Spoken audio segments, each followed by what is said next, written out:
canelitas, bienvenidas de nuevo a su canal de Casa Canela Spa. Hoy vamos a hablar acerca de la depilación con hilo, o lo que es lo mismo, la hilodepilación. Esta es una técnica que comenzó sus orígenes en la India y en la antigua Persia. ¿Por qué entonces la utilizamos en Casa Canela si lleva tantos años? Porque es una de las mejores técnicas para las personas con alergias o pieles delicadas. Aparte de eso, con la hilodepilación podemos hacer unas cejas muy bien delineadas, ya que estamos arrancando los cabellitos o los pelos de nuestras cejas uno a uno y podemos definir la forma que tu canelita desees. Otro de los beneficios de la hilodepilación es el tiempo de duración. ¿Cuál es?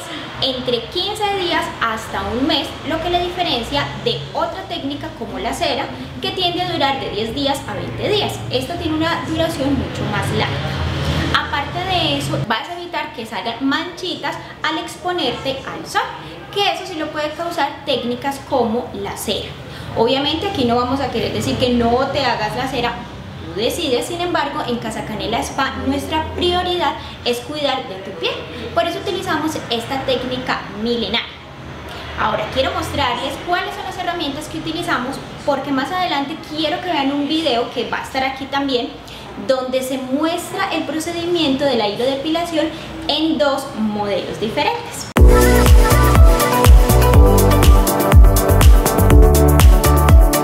Voy a mostrarles las diferentes herramientas que utilizamos en nuestra técnica de hilodepilación en el spa. El primero, que es obviamente el maestro de todos, es el hilo. Este es un hilo, en nuestro spa lo utilizamos de algodón. Muchos me preguntan, ¿lo traen desde la mismísima India? Ojalá, pero no.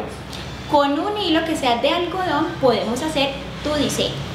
Segunda herramienta, utilizamos un depilador. Con este depilador vamos a definir o a extraer los diferentes pelitos que por algún motivo no se pudo extraer con el hilo. Vamos a definir con él. Nuestra tercera herramienta son las tijeras. Con ella vamos a cortar muy pequeños, unos pequeños milímetros, tus cejitas, para que le demos un poco de respiro y ellas vuelvan a crecer. Cuarto, tenemos el cepillo de las cejas. Con él, nuestra especialista va a estar puliendo, peinando y definiendo qué va a cortar con la medida que le dé el cepillo. Ya lo van a ver. Quinto, una brocha con la cual vamos a estar limpiando la zona cuando vayan cayendo los pelitos que sobran. Sexto, utilizamos un gel para fijar tus cejitas después de la depilación. Y por último, pero no menos importante, es nuestro iluminador, con el cual vamos a darle más luminosidad a tu ceja. Con eso finalizamos nuestras herramientas. Quiero que vean a continuación el video que les mostrará la explicación de esto que les acabo de definir.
El video donde explicábamos un diseño de cejas real. De hecho, utilizamos dos modelos diferentes para que ustedes vieran cómo se hace nuestra hilodepilación aquí en Casa Canela Spa. Acuérdense, si quieren seguir viendo videos como este, por favor, suscríbanse. Y si quieren que les avise cuando volvamos a hacer otro nuevo video, pues denle a la campanita. Listo, canelitas. para ustedes y hasta el próximo video. ¡Chao! De que salgan manchitas. Se cayó. Zona que... No, y sexto no, porque falta uno, falta el lápiz. Alguien que me traiga el